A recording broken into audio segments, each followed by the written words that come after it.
Are cooperative wines any good? And how can you tell if a wine comes from a cooperative?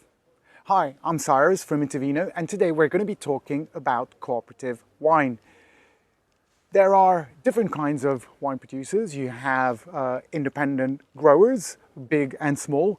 You have wine négociants that own multiple brands, wine négociants and groups that own multiple estates, and you have cooperatives. Now, if you don't know what cooperative are, cooperative was a movement that started in Europe in the 1800s and came into the world of wine in the 1900s. The concept is pretty simple.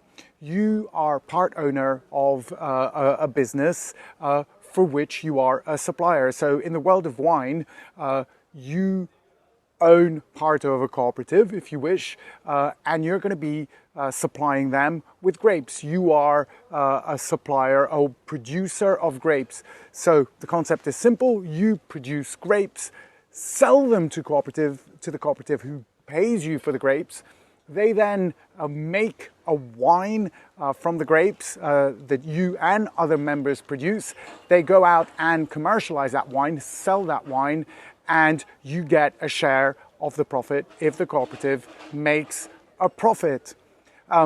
It's a great concept for the wine grower, for the grape grower, but what does it mean for you?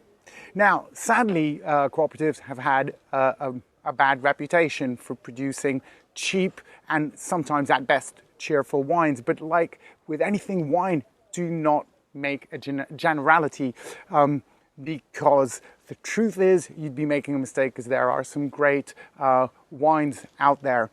So why is that? It's because the cooperative system was made in such a way that you were paid for the quantity you produce. So that would entice you to produce as much as you can with total disregard for the quality.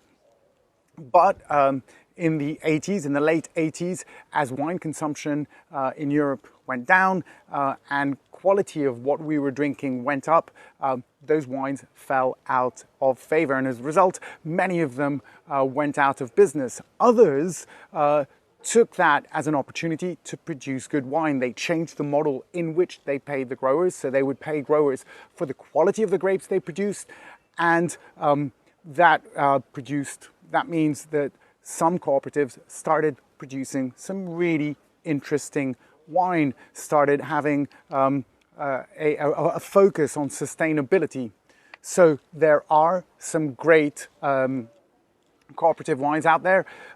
The model that means they don't have to make a profit also means that you oftentimes get great pricing on your wine. So it's a great opportunity for you to have really nice wines at great prices. So how do you know if a wine comes from a cooperative? Well, in France, the mention of cooperative isn't always there, but it sometimes is there. On the back label, you're going to have coopérative, or you're going to have producteur, plural, producteur de, or vigneron de. In Italy, it's going to be cantina sociale with produttori di, produttore del. In Spain, it could be cooperativa, but it could also be bodegas de, which makes it difficult to differentiate from wines that are not from cooperatives. In Portugal, you can see the mention of adega cooperativa, but again, it's not going to be always, the mention of cooperativa is not always going to be there. Now, cooperatives aren't only in Europe. The model has been replicated in many other places throughout the world, but I wanted to focus on Europe because it's often the more complicated ones, and it's where the cooperative movement came from. So if you want to know whether your wine comes from a cooperative, if you've tasted a great wine from a cooperative, let us know. Leave a comment in the comment section below.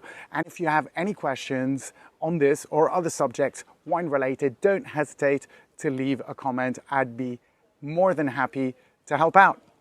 And until the next video, as always, santé.